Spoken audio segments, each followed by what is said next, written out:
So, do you reckon we should do that podcast? That was a thing, wasn't it? Ladies and gentlemen, the following podcast is scheduled for one talk. T&N Entertainment gives to you T&ntalk with Nigel versus the world and Tony watches wrestling. Hello there, and welcome to T&ntalk, episode 1. I am Tony Park, or also known as Tony Watches Wrestling. Maybe I just gave away my name. I'm not actually going to do that again. We're off to a flyer, Tony. I'm going to do it again. I'm just going to roll from that. I'll do the intro again. I mean, I was just going to have my full name in the thing, like. Aye. I was just going to have, like, my full name, Nigel Graham, and then underneath it, Nigel versus World. Okay, well, I'll tell you what. We'll keep going. We can just edit that bit out. Yeah, we could. I don't know. We'll see. I guess I'm editing the first episode, so that's my headache to deal with. Yay! Yeah. It's yours next week, don't worry. So, well, since I did the intro, why don't you tell our one viewer a little about yourself? My name is Nigel. You might know me as Nigel versus World, the illustrious Twitch streamer who is a Twitch sensation. All of 36 followers on Twitch. That's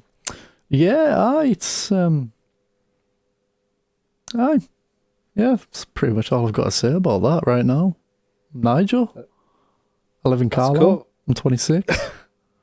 I'm a male. I think I'm about 6 foot. Not entirely sure. What height are you?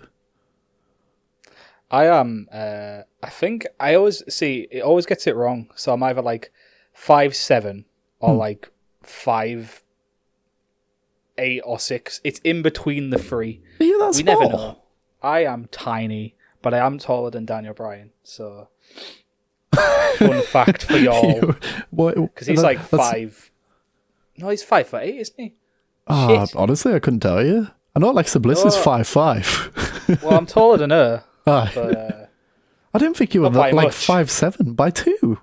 Yeah, I am tiny. Are you sure you're that small? I am so small. I know you're like smaller than me, but I didn't think you were that like smaller. Honestly, I am so small. It's unbelievable. Because I'm pretty sure I'm 6 foot.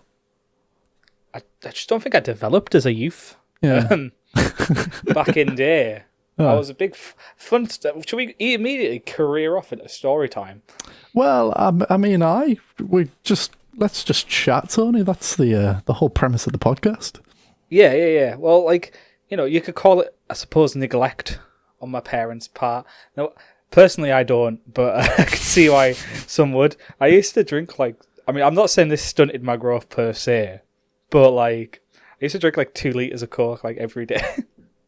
Bloody hell. For like a number of years. So maybe that did it, I don't know. Oh, a light went off. Shit. Oh no. A light went off? Yeah. Oh, I didn't charge me batteries, clearly. Oh, fantastic. Well, we'll keep rolling, because that's what it's all about here at T&ntalk. Do you want to cover for me while my battery dies? That seems to have done it. I seem to have fixed whatever I did. Sure. I mean, again... I'm back. Oh, it's really badly overexposed now. Oh, well. Again, we don't have to use this. We can literally, stop right now. No, it's fine. It seems to be alive again. Oh, fantastic. But, I know, that's interesting. To be fair, though, I used to be a bit like that myself with the whole, Coke thing. I used to have a real... Well, my whole family had a real freaking Coke problem for a while. I ain't talking about the fucking the drugs. It was a drug to you, though, wasn't it? Fucking yes. I'm not even joking when I say that, right? We used to get them. Do you know them massive 24 packs of cans you could get from Tesco? Oh, aye. Oh, jeez. My family still do. Mate, we got one of them every week, and I'm not even joking. We'd have them finished in 2 days. Oh no, that's the same. And my dad would have phases where he'd be like, "That's it, I'm through buying the Coke. We can't trust you." where you get them Vimto, and it was terrible. Oh, It wasn't the same. It didn't hit the same, did it? no, it really didn't. It's like after you've drank like Coke for so long as well, like you go to something else like a Vimto or a Pepsi or something, and it's just like it's not the same, man. And I did have a nice Sprite phase. Sprite's pretty good, and like 7-Up. I'm gonna ask, can you hear my dogs in the background? Vaguely. Oh, well, if we'll go to there just quickly, just to interrupt.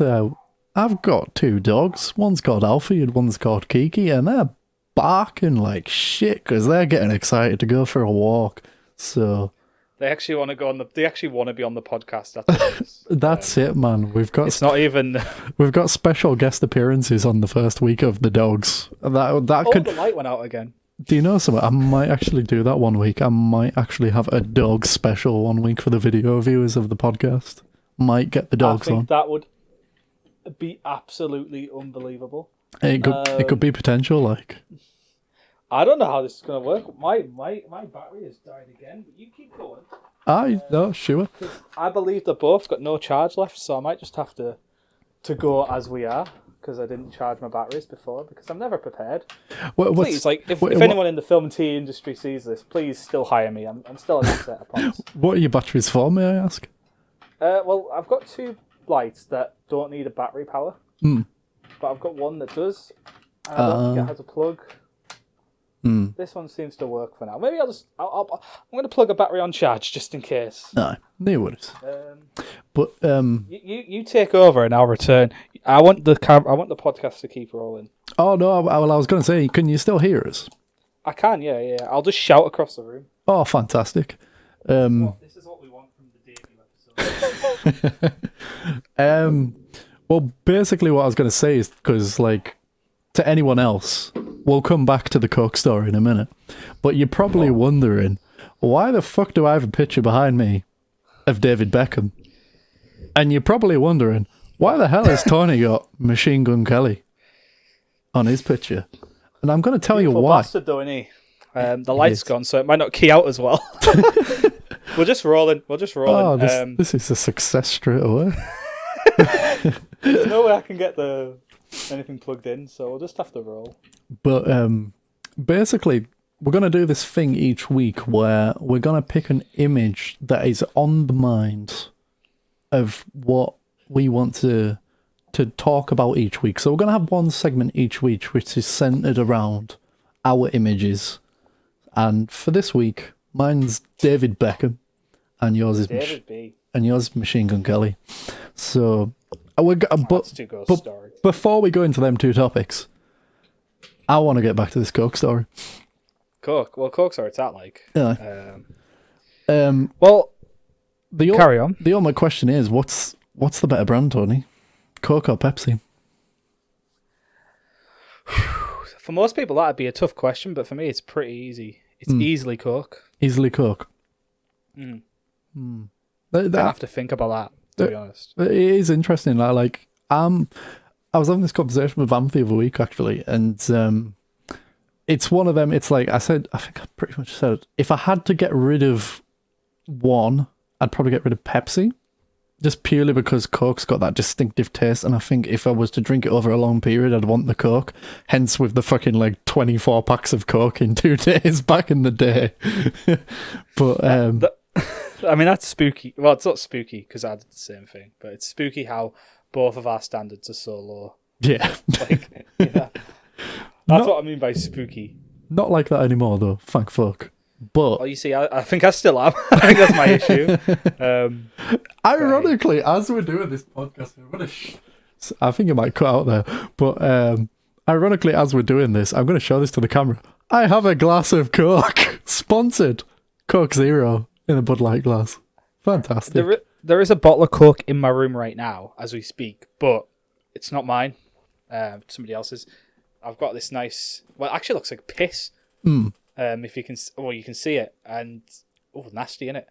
Still gonna drink it though.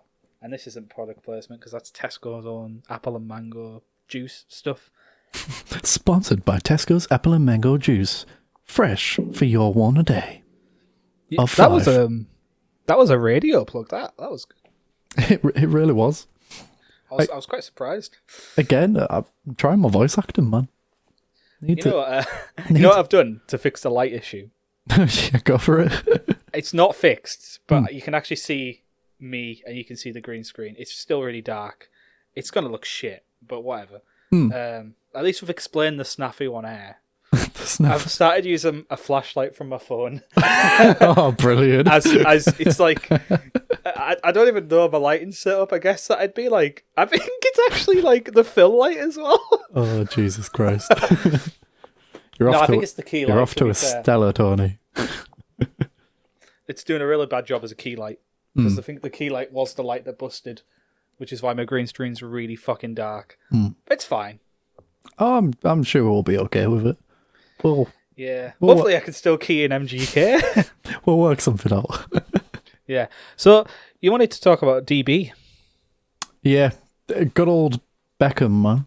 And the reason I've chosen David Beckham is because it appeared to me yesterday on a Facebook video posted by the England football team that 19 years ago yesterday was the day David Beckham scored that illustrious free kick against Greece. Was it actually the anniversary yesterday? 19 years ago. Just let that sink in. And it's one of those iconic fuck off. It's one of those iconic England goals. You know, we were awful that day, if I remember. I mean, I was like 5. I don't remember watching it at the time, but when I've watched the game back and I've watched highlights, we were terrible. Yeah, oh god, yeah, no, I actually can't remember watching this match. These were like my early days of watching England matches. Like, I'm not going to claim I saw Germany 5-1. I didn't see that. But I think it was around this sort of time I started watching. Because your first 2002 was my first World Cup. I'll never forget that. Oh shit! We just technical snafus left and right here. But that's great. I really hope you keep that in the podcast. You'll see the weirdest fucking thing of me like fall off my fucking chair. I did the same thing about a minute ago. Fall off the chair, slam my leg into the desk, and I was just sort of mangle like. Actually, it's actually unbelievable, Jeff. Oh, but that was like my freaking first World Cup, and I don't know, just like a lot of the reason I got into football itself was mainly because of David Beckham, and he was like everyone's icon. To be fair though, wasn't mine, but I did idolize. Well, I didn't idolize him, but I did look up to him per se. I also fell out with him for a bit. I don't even know why. Because I read Fergie's book in whenever he brought it out, and he was talking about the Beckham fallout. I was like, I just decided from there I didn't like Beckham for like a year or two. Well, I mean, I think a lot of people were like that, to be fair though, because he said himself, like, he didn't watch Man United matches for like 2 years after he left Man United, didn't he? Because he just couldn't like put himself around to doing it, because he was that much of a big thing with leaving it, and obviously with Fergie, but obviously Fergie thought that Beckham was past it at that point. I'm not necessarily thinking he thought he was past it, because he still played a lot in the last season, even though Ollie, for some reason, moved to the right wing from striker. He did quite well though there. Yeah. I think it was more the circus around Victoria. No, yeah, well, that was like the main thing. It was the circus around Victoria, and he was getting too much media attention and stuff. And then Fergie thought, before this all comes in, and he's starting to reach that point in his career where he's getting to peak. And then you know what Fergie's like. Obviously, he'll chop you before you get there if he feels you go in that way. That's what made him one of the best, being ruthless when he had to be. Yeah. I mean, who did he do it to? Did it to Ince, Kanchelskis? Did it to Beckham? Did it to Pallister? Did it to? I mean, there's so many. Stam, Rude, but he did it, and every time he made those decisions, sure, there might have been a shit year or two, but in the grand scheme of things, we had another 4 or 5 years on top. Yeah. So it all kind of balanced out, really, and that's part of the reason why he's like the greatest of all time. Oh god, for me. Oh no, I totally agree as well. I mean, it's the thing. Madrid weren't just signing him as well because he's a good player. They literally were full in on the Victoria shit because they knew that it was brand globalization and Well, I don't know who it was at the time. I don't think it was. Was it Perez? Well, no, that was the start of the Galacticos era because they got Ronaldo, Zidane, Beckham, Figo, Woodgate. That was like the Galactico era. That was like Perez's big thing, wasn't it? Because obviously he tried to rejuvenate that in 2009 with Ronaldo and Kaká and. To mixed results, I suppose. In the end, so it worked out. Eventually, after being spanked by Barcelona for like 5 years in a row, but yeah, well, it eventually paid off for him. Well, this is the weird thing though that it makes me think, like, because it's an interesting point. Because obviously, I say Fergie thought Beckham was getting to that point, and you're totally right. It was mainly the Victoria thing because he got rid of him, and he was starting to cause problems. And to be fair, though, that was always there though with Beckham. It was that lifestyle. But the interesting thing is, I feel like if Fergie thought he was getting to that point, moving to Madrid was probably the best thing to do because to be fair, he was a baller at Madrid, and he was. A lot of people do say it's easier to play in the Spanish league than it is in the Premier League. So I feel like at that point in time, considering what you have around you as well, you would have like Luis Figo, freaking Zidane. He's got Ronaldo and Raul to just lob balls to up front. It's like, it's a no-brainer. It's like he does half of what he's doing at Manchester United and he's like consistently better. Like on stats. And like, I was one of those people who was like, you know, oh, the La Liga is an easy league. It's like, whatever. But at that time, you know, I think in that season he joined, did Valencia not win the league that year? Was that not when it was still really not just the two of them? Yeah, no, I think you're right. It was like Rafa's season. Yeah, that was Rafa that won the league with Valencia, wasn't it? Aye. I think so. I could be wrong. It could be a year off or something. No, but I think you're absolutely right. I think it definitely was Rafa. I think it was 2002. 2002 that Rafa won it. So you maybe a year out. It was something like that. It was around that time. But they would definitely peak around them, Valencia, and that's the thing though. Like the Spanish league back then was a lot more competitive. You didn't just have like Barcelona and Madrid. I mean, obviously Atletico coming into it now, but like everyone were competing. I'm pretty sure Valencia won the league, and then there was a real shock one a couple of years before in the Spanish league, and it's freaking running away. It might have been like Betis or someone that won the league. It was somebody stupid like that. I can't remember who it was myself, but I mean, it's far cry from Madrid, Barca, Atletico third. You know what I mean? Yeah, God, aye. But it's one of them things. I feel like without David Beckham, I wonder if I would have ever got into football. And obviously, the reason I discovered David Beckham was because of Manchester United and England. And then Man United are my favourite club, so it's like the two things just freaking fit together. It's like, Jesus Christ, I've got my favourite footballer in the world who I like football because of, and he plays for the team I freaking like. And it's like, it's just a match made in heaven. Yeah. You know, for me, it wasn't Beckham. Oh, that's for me, it was Scholesy. Scholesy? I actually went to, it was like World Book Day. Oh, yes. And I went to primary dressed as Scholes. I think he had a book out or something. God. I can't remember. Maybe making that up. How did you even do that? I don't know. I just admired him. You know what, though? I didn't appreciate him the way I do now as well. That's what's funny. He was more of he wasn't the dictate the player back then, was he? He was more of that 10 who'd pop up with about 10 goals a season. Yeah. Well, not a 10, he'd play in the 4-4-2, but he'd be the attacking side of that 4-4-2. Or if it was Sven, he'd be on the left, but you know. I can't place goals in the free midfield. No, can't do that. Who would I drop? Do I drop Heskey? Oh, Sven. I don't think there's been such a stubborn manager in the history. Like even Mourinho, will concede every now and again that a player needs to play, or something like that. You know what I mean? Like, yeah. And I think Mourinho's as stubborn as like that. You know what I mean? Mental. That's a whole freaking different topic. Maybe one day we'll have to talk about freaking Sven-Göran Eriksson because he's a crackpot himself, and he is. him and Todd Group. What a freaking dream team that was like. You know, though, I preferred him to Capello. Oh no, Sam. And Steve. He's in my lifetime, second favourite England manager. Yeah, no. Actually, I think, you know what? I'm just going to say it. You ruined one of my favourite. I prefer him to Gareth. No, for nostalgia, I'd definitely say, because to us, that's England. Like, I know a lot of people would, like, to the older people that are maybe watching, it's probably more like your Gascoignes, your Linekers. Your Venables as manager. Your Shearer.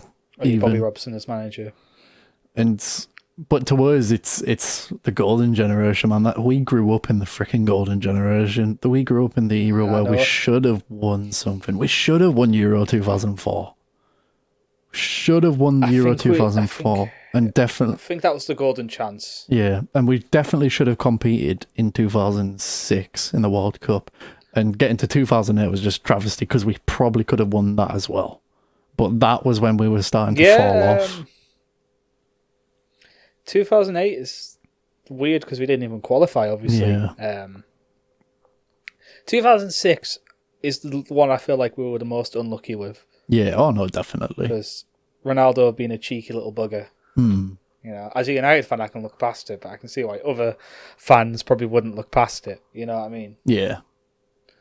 But that's just my opinion, I suppose. Oh no, I have confirmation bias. To be fair, I think everyone freaking hated Ronaldo at that point. Even though he played for Man United, I fucking hated him. It was because of it's the fact it was Rooney as well, wasn't it? Even United fans probably hated him.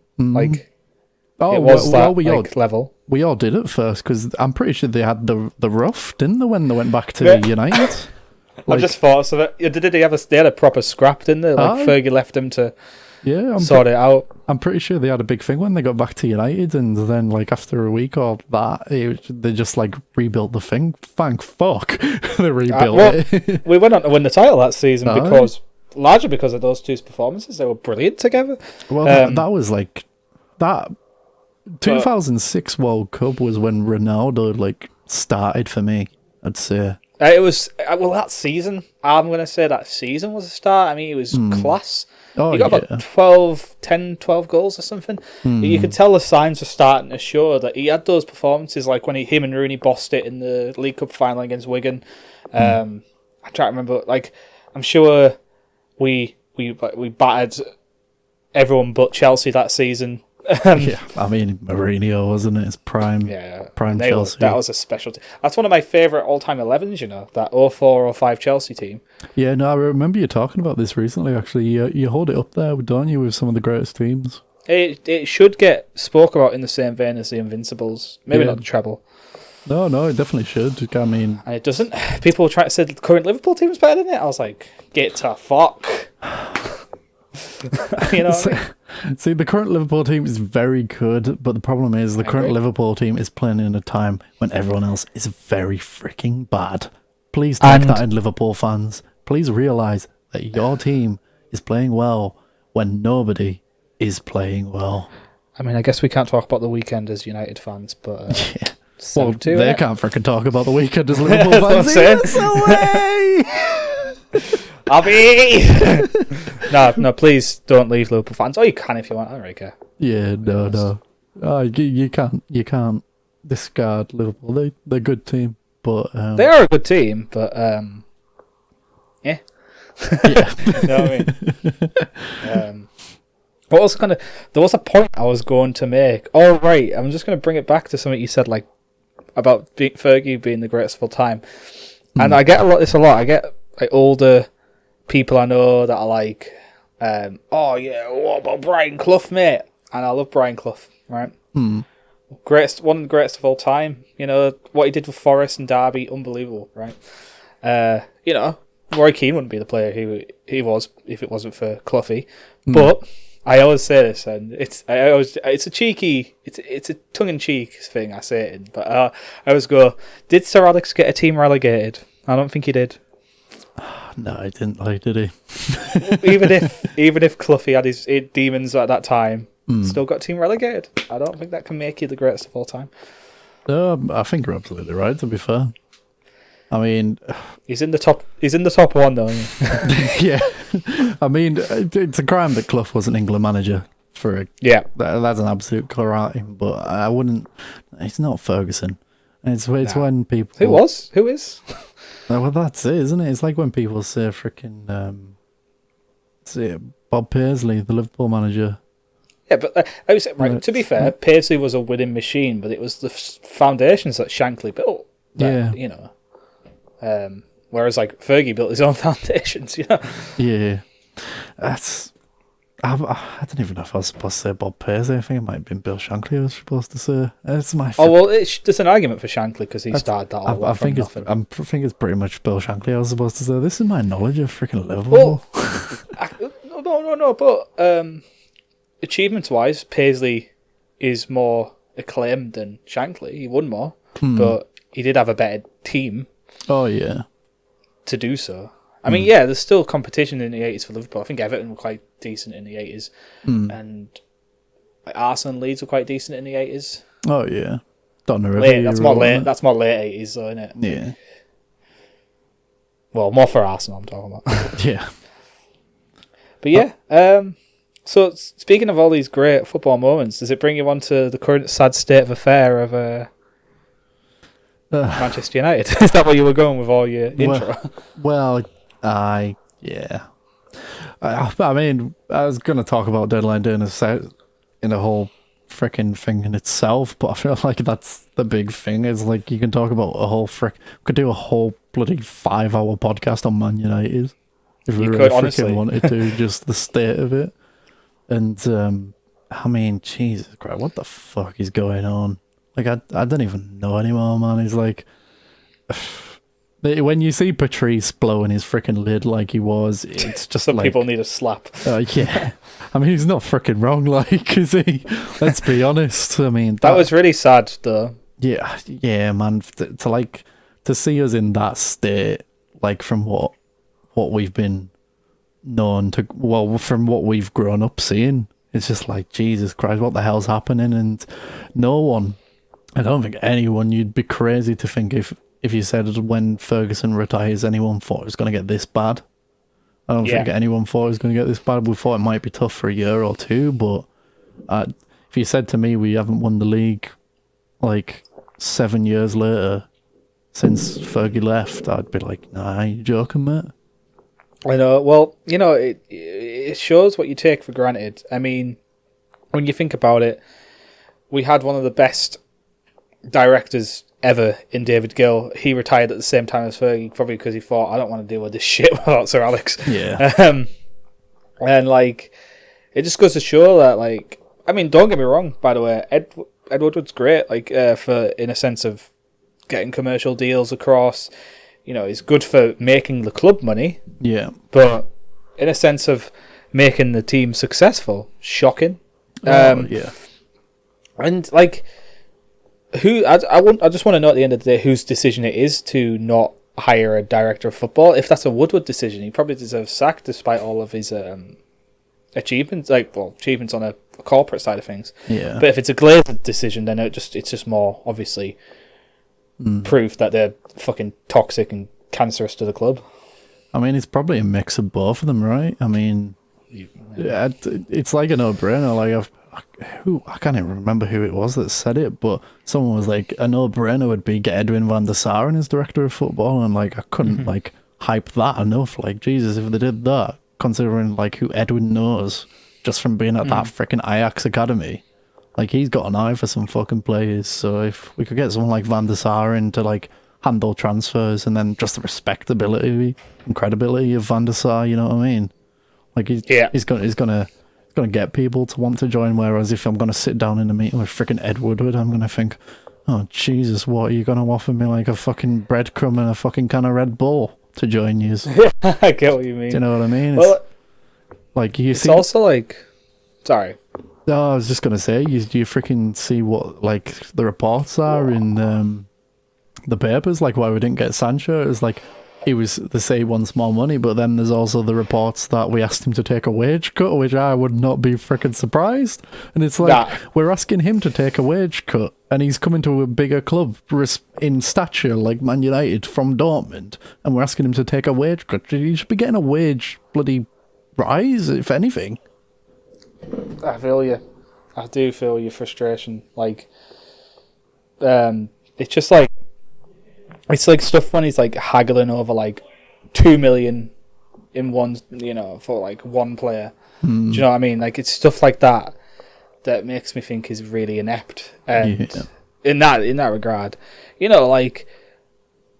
how did Tellers' deal take so long? Yeah, well, we offered them like 6 mil up front the first deal. No wonder they're going to reject it. Like, they flat out ignored it because it was so bloody ignorant.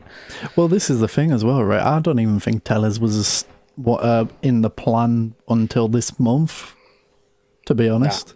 I don't think we were looking at that at all. I think they probably thought, you know what, we've got Brandon Williams and Luke Shaw, we can get something out of this. And to be fair, I still think Brandon Williams is a good player, and Luke Shaw's not been terrible. But it's definitely frustrating. It's definitely a position that we needed, and God, I'm chuffed we've got Tellers, just because it's just going to be a much more improvement than what we've got. But at the end of the day, it's like, I don't even think that was a strategy, because no one's been talking about massively right now getting a left back. It's been Sancho the main thing all window, and putting their eggs in one basket, innit? Yeah, and a partner for Maguire, but then you freaking see Maguire playing at the weekend. It's like, should you be even getting in the team, pal? I actually think I prefer Lindelof and Bailly to Maguire. I think I've not rated Maguire. I didn't even rate him for England. Leicester in England in 2018 or 2017. Whenever his like best years are supposed to be. I haven't even rated him since then. So like, you know what I mean? It's just like, oh no, yeah. I think we'll put our egg. I understand that Ollie trusts him, and maybe there's pressure to like play him because he's like the signing from last season. But it's coming at the expense of like, well, he doesn't. Yeah, has he ever dropped him? Played pretty much every game last season, didn't he? Well, yeah, no, he was the player that I think there was a stat that went around. I'm pretty sure I read this, that he, out of everyone in all of Europe, played the most minutes out of everyone. Yeah, it might have not even been Europe. It could have been the whole world last season in football. And that might also be why he's so shite this season. I don't want to defend him because I don't rate him at all. He did show a glimpse of quality last season, though. Yeah. If you've played every game and you've got as far as United did and stuff, like getting to the last 4 Europa, you've not really had a pre-season. He's not had a rest. And he's all of those shite in Greece and stuff. He's probably beyond burned out. He's probably like mentally, like his mentality wise, is probably really fragile, and it will affect things. And then when he's having performances like he has, you need to just be taken to the side sometimes. And that is like, I think one of my only criticisms of Ollie, because I'm quite Ollie in still, even after all of this, is why players like Maguire don't get dropped. Well, this is the thing. I think the reason, because I agree. I think Maguire. If you said there was paying 80 million for him, which we did, and I'm like, why we're paying 80 million for Harry Maguire? Because I'm paying like 50 million for him at the most. Yeah, like, and even then, like 10 years ago, that's a ridiculous fee. Like, freaking Madrid got Kaká for 50 million. Yeah, thankfully this year, obviously due to the terrible fucking economy that we have, thanks to not just COVID, but yeah. The transfer fees do seem to be going back to, I think the highest one was Thingy with Chelsea. Can't remember his name. Havertz. Yeah, Kai Havertz, yeah. He was 70. Usually that's like your standard these days, so yeah. Well, maybe there's a chance it's going down. Well, that's what shocked me when Dortmund were like really having that stance of like, no, we want that 120. I thought they might have caved in at the end, but fair play to them. They weren't shitting. They were literally like, I think it was out of principle more than anything. Like, we fucked about with their deadline. They were said, if you pay us this much money before the deadline, as long as it's not going over the deadline, we're happy to do so. But they set their deadline. They were like, we don't want to sell anyone before the season starts. And I think that's fair enough. I think we've got to respect that. I think instead of, most United fans are attacking Oh, God, yeah. Woodward and the Glazers. But, like, to the ones that aren't and say it's Dortmund's fault. Why wouldn't they do that? Well, he's a class player, and you'd want him to stay. To be fair, and like, I mean, do they have a reason to let him go? Not really. I'd want Jadon Sancho playing in my freaking team, unless you're going to pay us good money, then to get a decent replacement. Then yeah, I'd want him to stay in my team. I mean, look at what they've done like over the last few years. I mean, that money they got off of Lewandowski and Shinji Kagawa, there's like a crazy statistic, like all of that transfer fees that they got, they signed like, I think it was like 15 players or something off like 2 transfers. And it's like they built another team all over again, didn't they? Yeah, it's like, Jesus, look at them. Like, everyone thought Dortmund was just going to drop off after Klopp, and they've just built another freaking decent team again. Still haven't won anything though. Well, domestically, but that's it's impossible to topple Bayern in it. That's it, isn't it? Bayern are another level again now, but it's just frustrating, man, that the state of us as a club at the minute. I mean, like, how can we go from wanting Jadon Sancho to, on the last day, signing 2 youngsters who, fair enough, they could have potential, but why the frickin' hell are we making a big deal out of the signings of 2 youngsters? I know, that's the problem, isn't it? It's the mentality. It's not necessarily, I mean, Traore could, is it Traore? I think it's Traore, could go on to be an absolute gem of a player. But making this big deal out of it, it's kind of like, what as if it's a flop now? Yeah, like, he's always going to have that expectation when he's playing.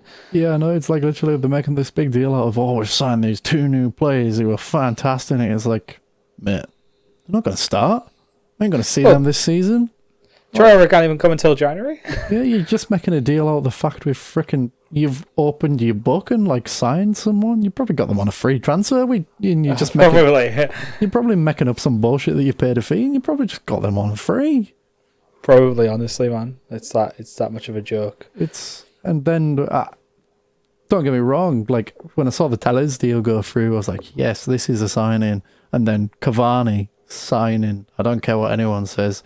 Edison Cavani is a fucking world-class striker. World-class. And a free agent, it's baffling that nobody had like picked him up to this point. Like, the fact that I think he was like Benfica, who were also in for him. And I know that's a lot of people were saying as well, as like, oh, why do you want Edison Cavani? He was going to Benfica. He's not committed to Man United. But that's the problem. I'm pretty sure like freaking Roy Keane or someone said this on the Sky Sports the other day, and it's like, yeah, you've got to stop going with this mentality that you want players that want to play for the club.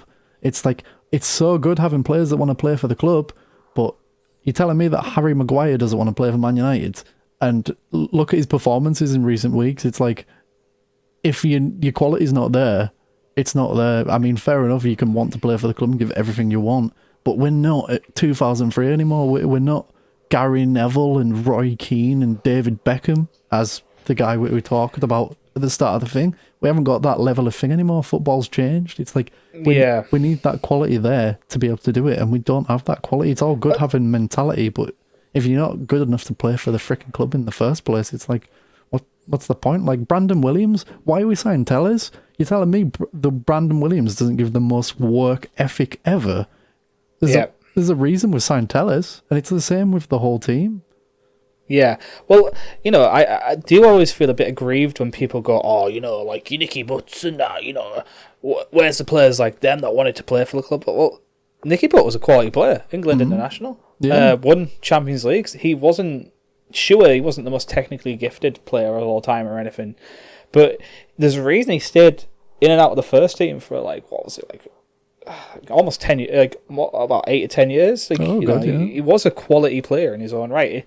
He could have walked into any other Premier League team, just not United's or maybe Arsenal's or Liverpool's around that time. Yeah. And so the thing is now is like, I am one of those people who thinks, well, yeah, you want play, you know, because what people are obviously talking about is you don't want your Di Marias again.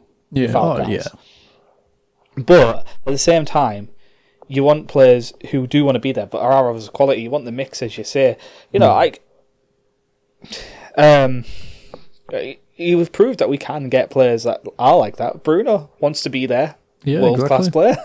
It is possible, but literally you need to put money into the quality's there. Sorry. Oh no, I'm just saying, like, the quality's there. It's like clear for people to see. Like, I mean, you can have the work ethic and have the quality, and like, I honestly think that's what we're getting from Cavani, to be honest. But he's got the potential. He's got the potential to either go the way of Zlatan or go the way of Falcao. But See, I was positive about it because even in his last season at PSG, yeah, fair enough. Icardi kind of took him out of the team, but he still scored a decent amount of goals for somebody who didn't play that much, and a lot of his appearances came off the bench. And yeah, he's had a bad injury, so it's touch and go. But I just reckon he's still got something to offer. Because if he's a goal scorer, you don't really lose that. Even like Falcao and like Torres didn't lose it per se. They might have, lost a bit of quality, but they still had that knack. Yeah, and we're gonna need that.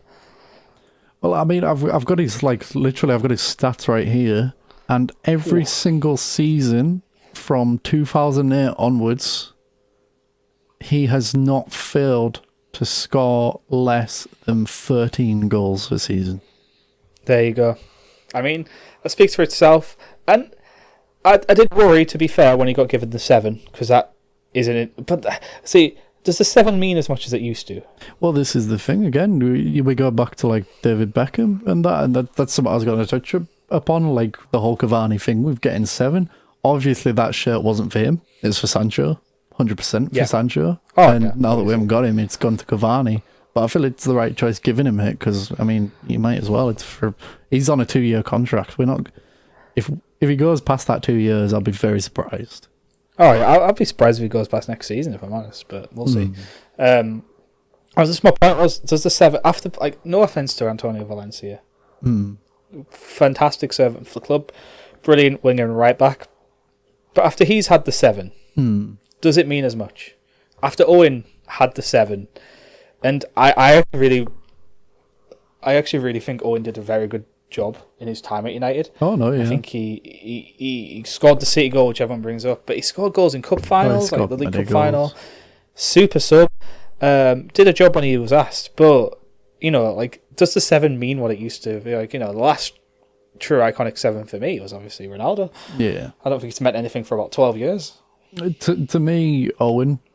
Myself, because I've got the bloody shirt up there, man. I've got an Owen 7 shirt, and it was just the fact that he used to be a Liverpool player, and he was still, that's true. He was still a top player. Like, don't get me wrong, this isn't a slant at Liverpool. I didn't get this shirt because he was Liverpool, a player that has joined Man U. It's because I was freaking Michael Owen. He's a freaking player, and like.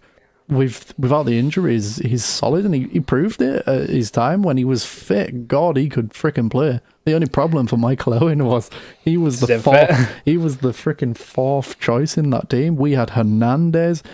For a while but he wouldn't have been around Tevez's time, wouldn't he? So we would have had Berbatov, Rooney, and Hernandez, and getting in over them, you're not when you're not consistently fit. If he was consistently fit every week, and he was like 2005, 2003 Michael Owen, absolutely, he's probably starting with Rooney, isn't he? But probably Berbatov's at a peak.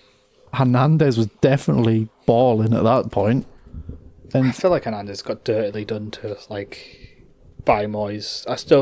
In Fergie's last season, he scored about over 10 goals, didn't he? Yeah, I mean, he should have played more, Hernandez, to be fair, but it's like you said, for me personally, after Owen is when the 7 shirt went, and I thought that's when Valencia got it, actually, isn't it? Yeah, why did they give Valencia it straight away? He's never gonna live up to that expectations. He's a utility player. He's like you say, he's like a Nicky Butt. But he was quality on his day. Absolute quality, but he's like a Nicky Butt. It'd be like giving Nicky Butt the 7 shirt. Yeah, I suppose it would be. Yeah. Why would you do it? I don't even get. You see the players that are in that team, fuck's sake, why? Just for the sake of it, why the fuck didn't you give Rooney it? You know what I mean? It's mental. I know he liked his. He was 10, wasn't he? Yeah. He did like that 10, but still. Oh yeah, but just for the sake of giving the 7, if you were going to give it to someone, I guess. But even it could have even been anyone else in the freaking team. I just don't get why you give it to Valencia, because he's not going to go on and score like 30 goals a season, is he? Nah. Just moving on to have you got any closing statements on the United topic? Because we've banged on about that for like 45 minutes, I think. Oh, man. As I say, I could do a 5-hour podcast on the fucking thing. But it's just worrying times. I just hope these signings come together and it all works out. I might have changed my green screen by this point, but if it's probably still MGK. Yeah. Moving on. I know sort of the album came out like a week or two ago, but like, yeah, man, album of the year, nothing's stopping it. Well, I'm gonna debate that if anyone's listening to this podcast, I highly doubt a lot of people don't know about this album. And Jesus Christ, you need to know about this album because, oh my God, it's up there. It's got. If you claim to like Blink or Sum 41 or that style of pop punk, then you need to check this album out. All right, it's a love letter. It's a callback to the old times, and it's just amazing. Yeah, man. I mean, it has the potential. The problem is with the music industry, what we're in right now and stuff.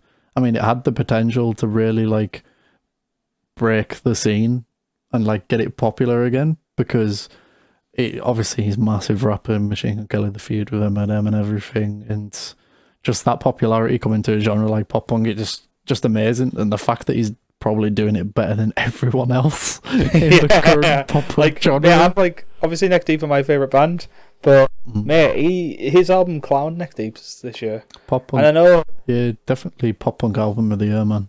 Oh, I'm going to say album of the year. Like, I mean, I haven't really paid attention to any other genre this year, to be honest. Like, but like, well, I know like in metalcore, like Fit for a King put an album out which did well. And like, for me, the only thing that's contesting it for me at the minute, Summit is, but again, that feels like last year because it was like early 2020. That almost feels like last year because of like how the years just went. Yeah, it's just blending into one, isn't it? But it did really well, you know. As of recording time, I think it was at like 169,000 sales, which is mighty impressive. I think it didn't do as well as California from Blink, but that's like, you know, that's because that's a Blink album. That's got to represent. Like, that was the last album to do that well in the pop punk scene, though. California. Well, that's not surprising though, because they had the hype of Matt Skiba. That was Skiba's first album, so it was always going to be interesting. And it was the freaking California's an amazing album. Oh, that is your controversial opinion of the day, isn't it? It's not even a controversial opinion. It's a divisive album. It's a fucking great album. No, I like it. I rate it as an album. Not my favourite Blink album, but that's the sign of a good band when you can debate which is the best one. Yeah. Honestly, man, I spun that album loads when that came out. It's better than 9. I think we can agree. I'll still listen to it now. Jesus, people telling me they don't like California. I will be having words. Well, it's better than 9. Yeah. Oh, no, yeah, definitely. And I actually sort of don't mind 9. It's okay. But I guess you expect better from Blink. Yeah. But yeah, the question I have for you then, regarding that, is do you think the crossover can happen? Do you think the mainstream... I mean, I know some people don't want even pop punk to be back in the mainstream, and there's argument to it, I suppose, that, like, you know, it's going to get diluted with more people coming into pop punk.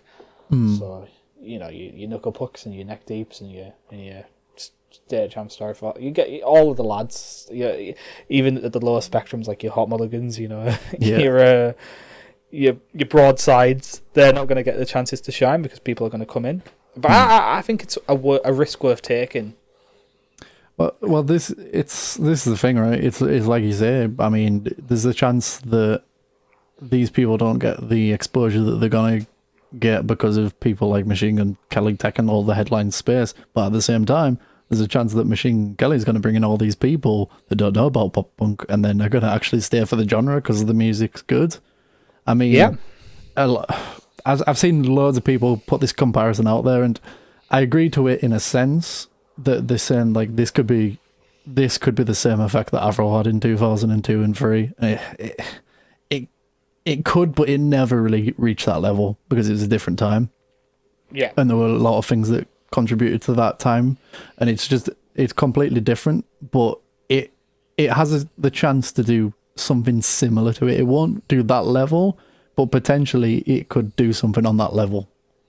Potentially. I mean, I think it's that perfect storm that's been kind of brewing for a while. You know, like emo rap's kind of got that pop punk influence, or at least the emo part of it is. You know, emo comes from a lot of pop. I mean, look at all your pop emo bands. Like, a lot of them are very pop punk inspired. I mean, My Chem actually don't they just claim to be pop punk? They don't actually claim to be emo, do they? Yeah. You know, Paramore cut the teeth in pop punk. You know, Taking Back Sunday. All the lads, they all like kind of got that start, and that's where the emo rap influence comes from, the emo scene, which comes from pop punk. Yeah. And some post hardcore, I suppose, as well. But and obviously rap, but that's a given. Yeah. And just like, I think it's kind of been that perfect storm that's been brewing for a while, you know, like, and it's just been waiting for that person to cross the gap. And I don't think this is the last person to do it, like, to do that kind of crossover. You know, I reckon, I couldn't even describe Youngblood's genre, but I reckon he'll dabble.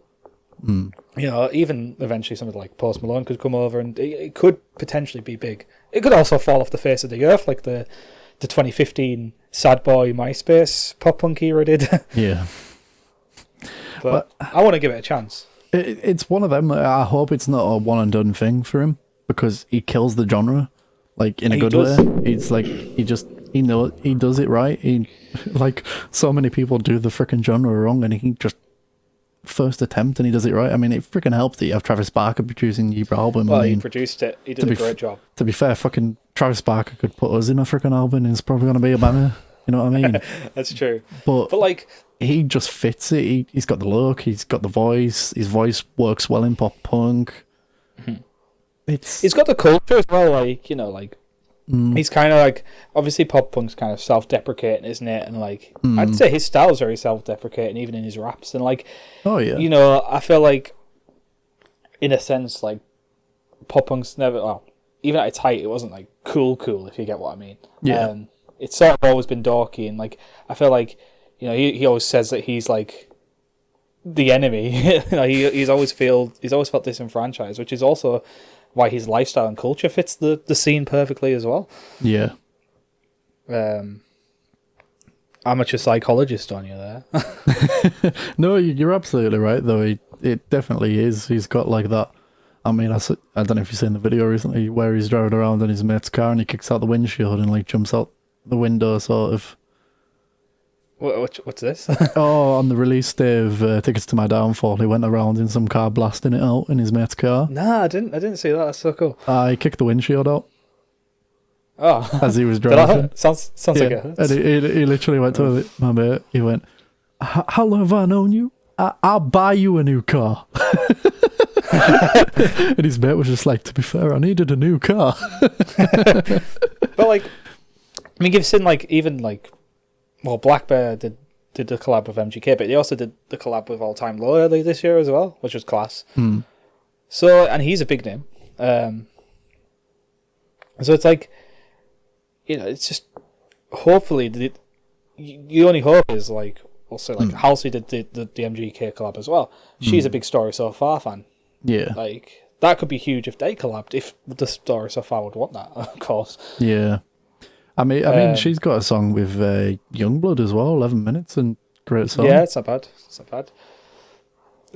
So there's potential. I know some people are against it, and that's fine. But like, yeah, I'd want like Neck Deep to be doing "Life's Not Out to Get You" over and over again. Like, you know, New Found Glory have released the same album like 9 times. But yeah, at the same time, I want variety, but I also want popularity, so the guys I like can make money, even if it means I don't relate to their sound anymore. You know, I want what's best for them. Yeah, well, it's that argument, isn't it? It's like, as you say, with New Found Glory, like 9 albums that sound the same. If you get all them 9 albums that sound the same, then that one album doesn't mean as much anymore, does it? No, well, I mean, don't get me wrong, I like New Found Glory, but I'm just saying they do sound exactly the same. Oh no, it's true though, isn't it? It's like you say, if Neck Deep just keep producing Life's Not Out to Get You over and over. Life's Not Out to Get You doesn't really mean anything anymore. Exactly, and I'm glad they took a riff with all distortions that are intentional. It's in its own right. I won't say it's an amazing album or a great album, but it's a good album in its own right. Mainly because of the risk it took. Yeah. Because everything else would just feel like Life's Not Out to Get You or Peace and Panic B-sides. Yeah, well, I mean, it's one of them. It's something you got to do at some point. I mean, Paramore did it, and I mean, don't get me wrong, I'd love them to go back to that rock side of things, and still hoping to do one day. But she keeps saying she misses rocking out, so who knows?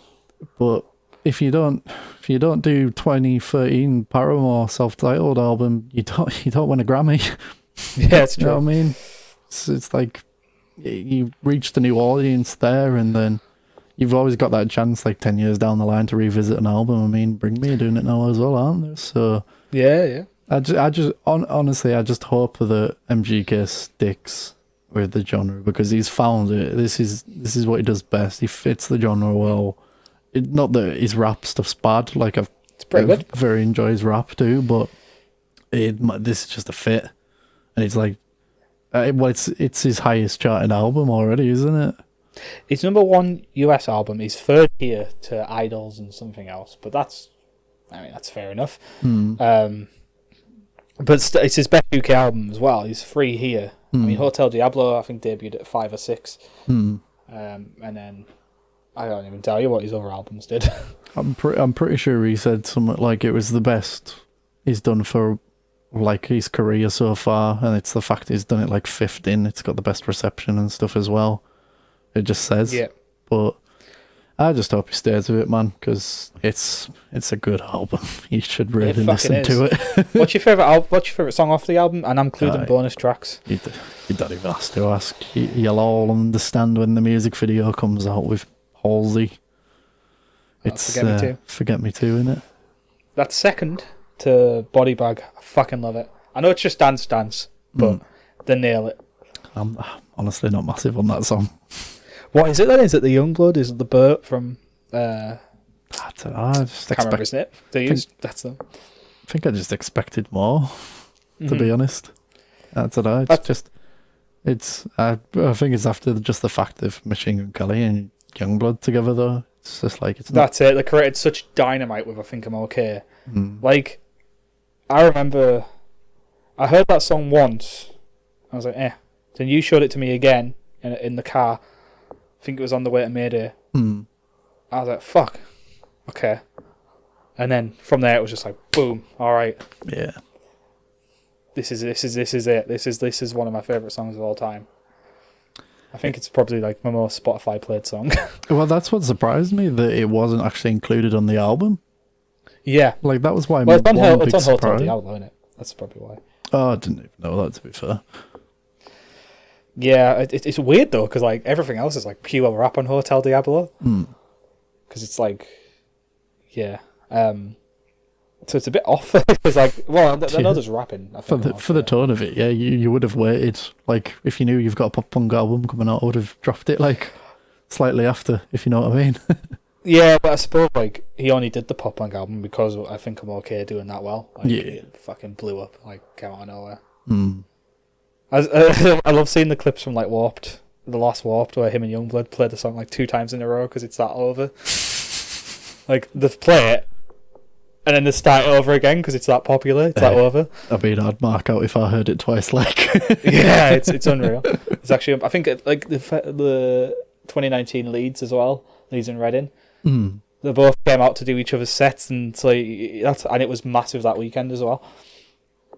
Oh god, because I can imagine. To be fair, though, I mean, that's the sort of crowd that he should be playing for, isn't it? Reading or Leeds, because like that's the benefit of like the genre, like him being in it. It's like someone like him that could go to a festival like a Reading and Leeds, that your stereotypical mainstream festival, and it's like him being there, putting over like a pop punk genre is just massive, because the people that are there for like your Post Malones and your bloody Stormzy or whatever, and Billie Eilish, they're gonna hear it, and they might like it, and then they might go down a line of discovering stuff. I mean, It's one of them things, isn't it? I mean, I've discovered so many bands from gigs and festivals that I wouldn't have discovered through Spotify or Skuzokarang or like YouTube or anything. Yeah. So like, I'm grateful. I mean, I wouldn't have discovered like Tiny Moving Parts. There's others like Fever 333. Man, remember when we first saw them? Oh god, It blew my mind. No, we didn't even know, did we? And that's not a band you just look up. Aye. I mean, yeah, I know he was in Let Live, but like, I didn't even realise it was that guy though when we saw them. yeah, Like I loved Let Live, and then I didn't even realise when he was on stage that was the guy. I didn't even know Let Live had broken up, and then that freaking happened, that show, and I was like, what the fuck did we just watch? from that same gig. I mean, Yonica. We discovered Yonica in that same gig. Yeah, man. People were telling me for like 6 months, oh, Marmozets a class when we saw you meet 6. I didn't see it, and I watched Marmozets. I was like, fuck, Marmozets are great. Yeah. So like, After you're right. seeing Like, them there's going to fall. be people like me who are going to be like, whoa, who's this? Like, you know, who'd be like opening main stage on Reading at this point? Like, oh, like sort of like Boston Manor, I think did it like a few years ago. Oh, like Boston Manor a class. Because but they've waited to go see like Youngblood or somebody. You know what I mean? Like, it's that kind of thing that you can only hope for. Well, that's it, man, isn't it? I mean, if it helps the genre out, then I'm absolutely all for it. And I mean, again, he absolutely nails pop punk. So as long as he keeps going, man, doing pop punk, I'm all fine with it. Yeah, absolutely. We agree. I'm gonna make it really inconsistent and just get my light on. You can introduce the next subject. Well, I'm gonna say this to you. I mean, we don't have to go to the next subject because we've been going for an hour. It'll be dated next week, so I want it. So Well, I didn't even hear what you said there, but it'll be dated next week, won't it? So I aye. reckon we do it. I mean, I was just putting it in there for a thing to chat about. If you wanted to chat about it, we don't actually have to chat about it. If you don't want, I'm not. If you're fine to chat about it, I'm fine to chat about it. I want to, but it's up to you. Oh, if you want You're to chat happy about with it, it, then we can. that's fine. Oh, look at that! That's much better. We're back. We can chat about it if you want to chat about it. Yeah. Aye. Oh. So, big wrestling fans, as you can guess from the content and Tony's name in his YouTube. They've got this weird ass. If you're out of the loop at the minute, they've got this weird ass Nexus style gangster cult storyline going on with these boys called Retribution, and they've just been jumping people for weeks and weeks, and they've got weird names like T-Bar, Slapjack, Nuts and Bolts. I don't think Nuts and Bolts will be on there, but they might as well be. But they've been under masks for weeks, and it was revealed this week that Mustafa Ali is the leader of this group. What are your thoughts on that? Mustafa Ali, mate. I mean, it's probably accidental continuity, and maybe I'm looking too much into it. And I'm one of those loser smarks who never gives WWE the credit they deserve. Sometimes, usually I'm ragging on them. But is this a case of actual good continuity? No, it's not. I laughed about this yesterday. Because he was the hacker. He was SmackDown's hacker. He was the SmackDown hacker, and they've somehow pulled that out their ass. You're telling me they thought that whole storyline through? But it's a happy accident. It's a very happy accident. That's what I mean. They've pulled that out their ass because it fits so well. Because like the hacker was doing all them things for weeks, like he was exposing people, wasn't he? And all this thing, and it was definitely him. It was definitely going to be Mustafa Ali, but you can tell it wasn't supposed to happen just because WWE don't think that far ahead in storylines anymore. And it's week to week, isn't it? yeah, man, and freaking the first instance, Mustafa Ali was a good hacker, wasn't he? And now all of a sudden he's the bad guy. Yeah. So fair enough. It's definitely a coincidence, but it's a coincidence that freaking works because Jesus, it's perfect. It is. I was going to say, I actually really, really like it. I think it's maybe just because I don't watch week to week anymore. That most of the stuff they do these days, I don't hate. I don't know what it is. Well, this is the thing. The COVID screws wrestling more than it's anything. very hard to watch. Like, you can get away with your sport No. watching it, but wrestling's just been hit bad by it, because even having like the wrestlers there and the crowds and the piping noise, it's not the same without the actual crowd, and you don't have the same feel. Look how good AEW is with even a little few extra crowd members. Yeah, but the capacity can't be that much now. Even for me, to be honest, though, I struggle watching AEW. I just struggle watching any wrestling without like a proper crowd anymore. Yeah, I mean, I get that. But it's like you say. I don't think some of the storylines are actually that bad. Like, I can't watch it myself because I can't.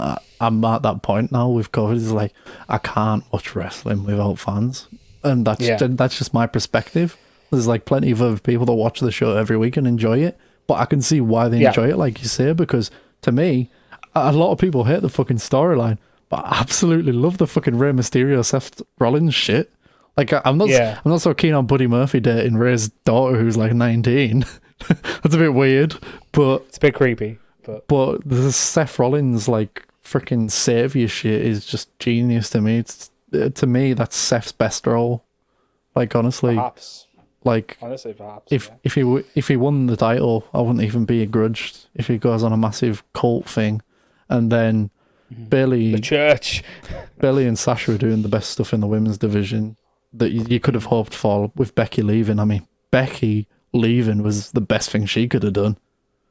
Because she was starting to get really stale, wasn't she? She was starting to get stale, man, and then COVID hitting and the wrestling getting stale itself, it would have just been a horrible mix, and then Becky's stock would have went down, whereas now she's gone away. Whenever she comes back, hopefully with crowds, then her stock will just instantly rise back up, won't it? It goes back to, the age-old, how can I miss you if you never go away?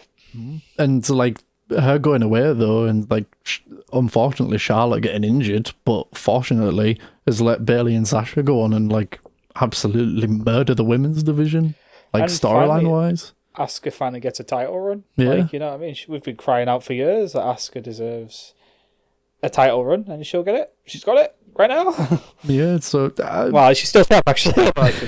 And I think she is. And without COVID, we don't get MVP back.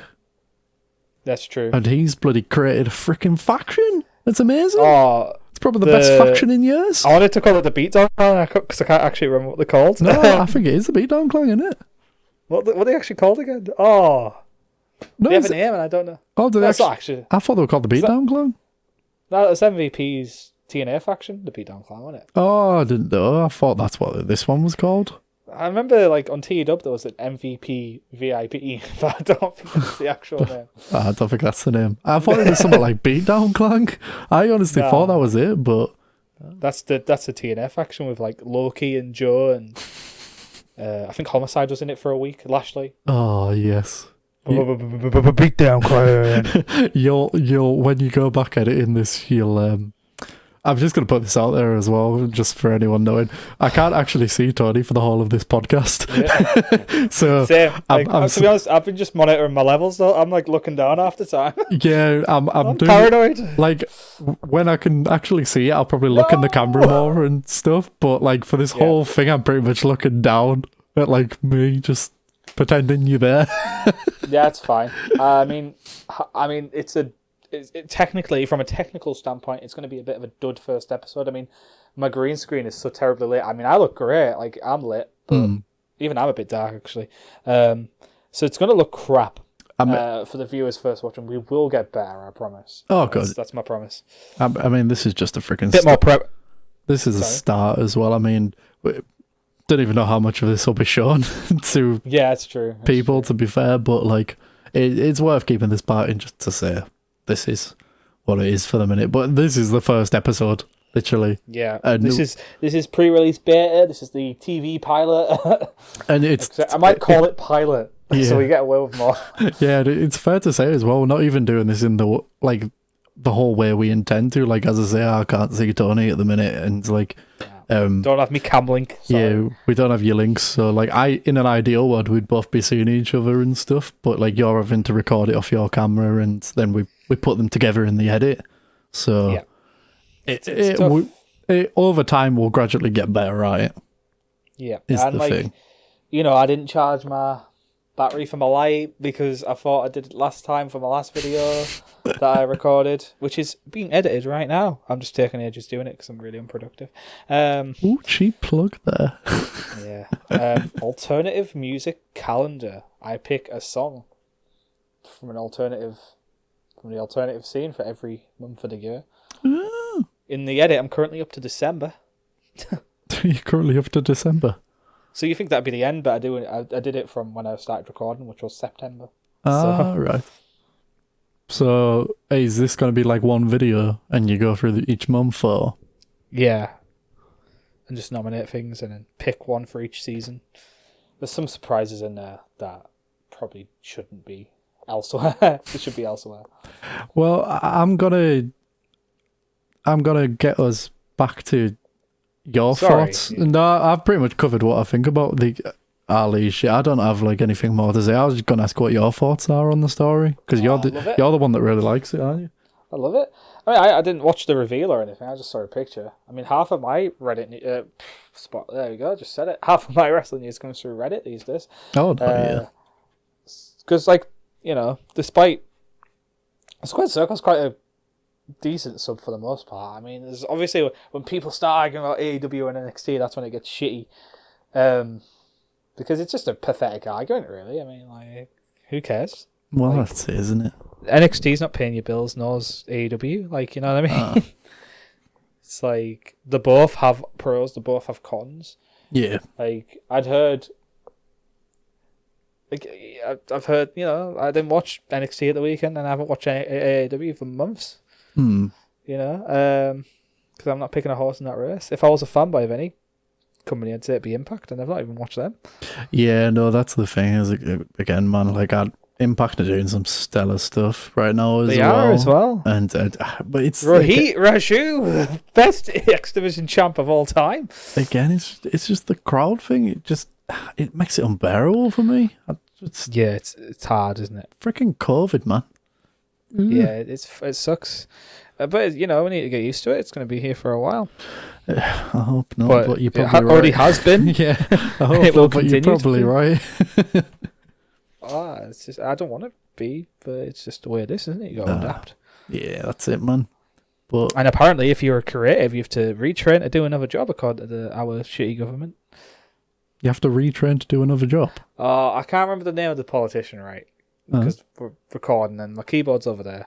But one of the members of our government basically said anyone that has a job in the art sector should retrain to do another job because... Actually, no, I do remember reading something like this. I didn't think it was... Everyone's went a bit mental over it, and rightly so. I didn't think this was for the whole art sector. So is he basically telling me to do a different degree?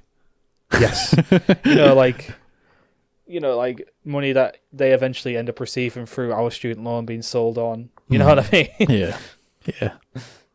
Because, that's it. Everyone's like, well, you're never going to earn enough to pay your student loan back. I just still, their rich mates still get the money back because, the loan gets sold on. Oh, God, yeah. Not doing them a loss, it might be 50 years' time, but I have a price. I have a value. Yeah.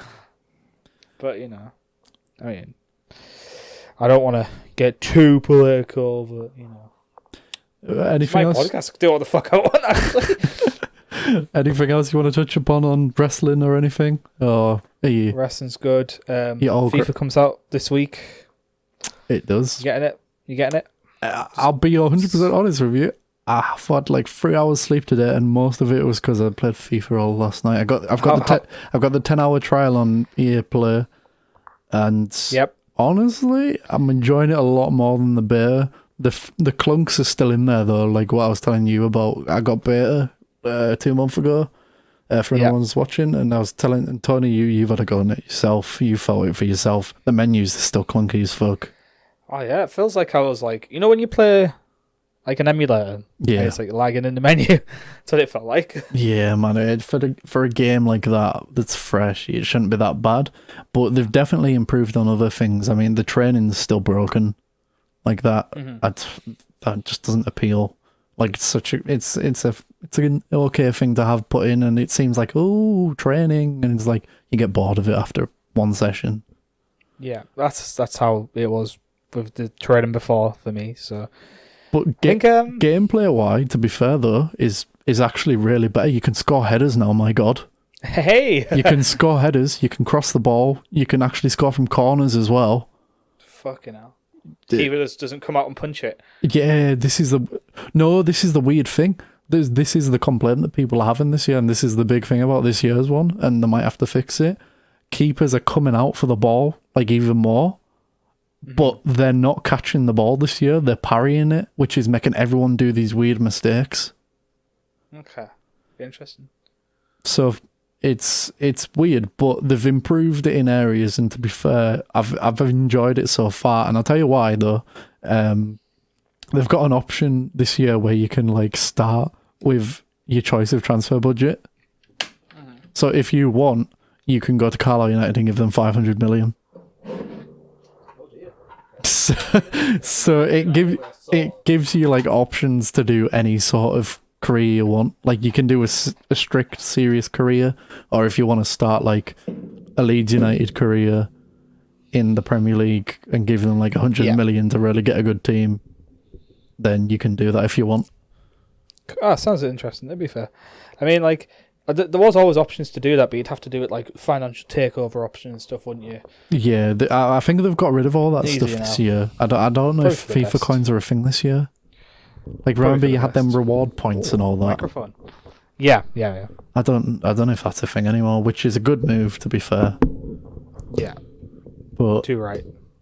I think that might be us. So, well, unless you have anything. Cyberpunk went gold, so that's... Yeah, it's not even fucking out yet, is it? No, but I think it's almost ready or something. I don't know, I just kind of read it quickly, but... Oh, no, it's complete. They've said it's complete. Like, they've done it. But yeah, it's gone gold. It's freaking crazy. It's not even fucking out, but it says the hype for the game. It's going to be Game of the Year. You think? Yeah, man. From everything that I've seen, like, people that have played it, they're already like, it's freaking Game of the Year. And because there's also the other side where people will have their hopes too high. Yeah. And it's like, well, where do you balance that out? But it'll be interesting. Well, this is the thing, right? Because it's selling that well, and you're gonna like it if you like Fallout and Skyrim. I do like Fallout. Sort of things. Great. You're gonna like it like that. But people that are coming into it, that don't like first person shooters and stuff, and they're like your more stereotypic GTA fan that likes that third person view and driving around and that sort of free roam, I don't think they're going to enjoy it as much, because it's like Far Cry's been out for like how long now, and they've had like 3 stellar games in a row of goods, like free roam GTA level even, kind of. Yeah. But a lot of people don't like them because it's first person, so if you can't enjoy like a Far Cry or a Fallout in first person, I don't think you're going to like Cyberpunk. But if you get past that, it's Game of the Year without a doubt. And interesting. I already know it's going to be Game of the Year, and I haven't even fucking touched it. I mean, I just don't play games as much anymore. Like I bought Spider-Man recently. I played like half an hour of it. Just can't be arsed. Couldn't get into it, I've recently beat Crash 1 with my flatmates again. And we're playing Crash 2. I also recently played Super Mario Sunshine. That's pretty good. Yeah, no. I've been debating getting it. I don't know if I'm going to get it because it's just a port. So I might just get the emulator. But it feels like playing it on the GameCube without the controller. Yeah, I'm weird with this, right? Because everyone's getting it for 64 or Sunshine, and I'm the guy that's getting it for Mario Galaxy that was on the Wii. Galaxy's class. I loved Galaxy, man. I remember going around to my mates and playing that game, and that was some fun times, man. I'm definitely of the opinion that 3D Mario is better than 2D Mario. Oh, without doubt. 3D Mario is some of the greatest games that have ever made, to be honest. Yeah. But that's just my opinion. I think that's a common opinion, to be fair. Yeah. Other than the purists that like, no, Super Mario 3, 2, whatever. But, I think it's... Well, I've got it planned for a future podcasting coming up that we'll have a good game talk. It's probably going to be the week of when the Xbox and PlayStation are released. Shit, I mean, I'm not dipping my hand into either yet. But no, I'm not dipping in my hand into either. Just that week, I think I'm gonna probably do a game special week. So when that week's come, we'll talk all things games. That's fine with me. I believe then. I mean, that kind of gives you, the viewer, a taste of what we're about here at T&ntalk. We've kind of covered the things we're interested in, right? We're interested in, like, you know, games, wrestling, music, and football. Yeah, that's about it, isn't it? Well, sometimes films will come up eventually in TV. Yeah. I mean, we haven't even touched on anything. I mean, like, we've hardly talked about wrestling here, have we? Yeah, and that's like one of our main things. Football won't always take up half an hour of the fucking discussion. Sometimes it will. I mean, that's just the way it goes. Yeah, I guess you just see week by week. But like I said, that all that football conversation came from a picture, like of David Beckham. From a picture of David Beckham. But that's our intention with this whole weekly picking a picture thing. Like we had the good conversation about Machine Gun Kelly and music as well. And that just came from a Machine Gun Kelly picture. Yeah. So we've got this thing where we're going to pick a topic each week, and it's probably going to be one of the main points, but we'll go from there and sort of thing in each week as we go. But as you say, we've got loads of freaking ideas and stuff of what we like. We like music, we like films, we like games. We do films, for Christ's sake. Jesus, we might even have a live... You wouldn't think so, looking at this. But we might even have a live special one week or something, I don't know. Yeah. So yeah, and just as I said before, bear with us. I've never done a podcast before. I'm still learning how to use this bloody mixer over here. Never mind anything else. Never mind my light's not working properly today. Never mind. I can't wait to see what this looks like, to be honest. I'm fucking looking forward to seeing your side of things. Oh, mine's probably going to look like shit compared to yours, to be honest, but that's the way the cookie crumbles, isn't it? I mean, it's going to be weird watching mine back, because, like, literally, again, I've been, like, watching my face this whole video, and I've been trying, but I've also been looking at this mixer in case it goes, like, to red, and it just goes... The problem is I should really be looking more at the camera, and I promise to God I will start looking more at the camera, but it's when you're coming in. Like, it's when I'm here. Yeah. Well, that'll come. It'll come. Yeah, we'll get there. Do you want to do any plugs before we go? Yeah, I was just going to say that like 5 minutes ago or something before we went off on another topic. Tangent man over here. Tangent man 22. But yeah, nigelvsworld, Twitch, YouTube, at Nigel24G, Facebook, Instagram. Not Facebook, sorry. Twitter and Instagram. Yep. Don't find me on Facebook, please, unless I know you.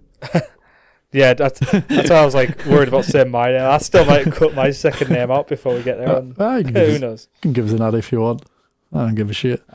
Oh well, I might. So TNN man, TNN Entertainment on.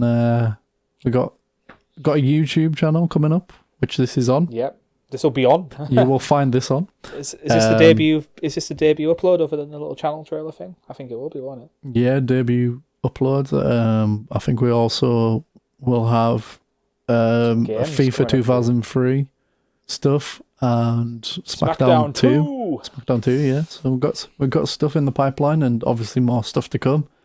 And before I go, subscribe to Tony Watches Wrestling on YouTube, and I think it's the same on Instagram. I don't think I have any other socials set up right now because I'm quite shit at social media. I'm working on it. But yeah, I've got an upload. I just uploaded the Wrestling Revolution thing. That was crap, but well, check it out if you're into that. And I have the alternative music calendar thing coming up. I also have a spooky Halloween video coming up if I can get my ass together. Let's hope I can. By the time I've edited this, who knows? Well, I'm aiming to do it. It's funny you mention Halloween, Tony, because I'll give the viewers a sneak peek that next week could possibly be a Halloween special. A Halloween special? Would it not be at the end of October? You would think it would be. And it might be. I mean, you're the brains behind the podcast. I'm the technical wizard. Or again, you wouldn't think so looking at this, but believe me, I am. I would say it should be probably at the end of October, but it might be next week. Maybe it will be at the end. Who knows? I don't really care. Maybe we'll I mean, brush upon Halloween next week. Maybe we'll do a Halloween special. I don't mind. Just get my mic in frame again. I'm really proud of it. Yeah, that's us, I think. Yeah, just before we go, again, find all the socials. We got a Discord for this. Yeah, Discord. Come chat to us in the TN Discord. We're all friendly people. Share your thoughts. What you think of videos. Come chat. Come show us your shit. Say hi. Yeah, just say hi. Surprised my hand's in focus. This lens is much better than my other lens. Whoa. It's also yellow because of the lights. I think I've screwed up my white balance. It's fine. Don't worry about it. Fine. We'll get there, man. And last thing as well, you'll probably originally find this on YouTube, which this is video form, but we'll also be trying to put this on Spotify and Castbox and Podbeam, other great podcasting softwares like Apple Music and stuff, if that's even a thing. In case you want to listen to me on the bus. Yeah. You might prefer not to see our ugly faces. So I mean, the hair's nice. You can't really see it because it's a fucking headset, but the hair's nice. Face isn't. It's a toss up, you know. Yeah. I mean, I chose to have good hair, and the face hit the fan. If you want to see us in our pretty green screens, watch online. Mine's not lit right now, but it's fine. They don't know that. Well, they do. I think they do. I think they'll be able to tell by the time they watch it. But yeah, I think that's us. Yeah. So it's been a pleasure. It's been a blast. Peace out, everyone. See you next week, Nigel. Catch you next week. Bye.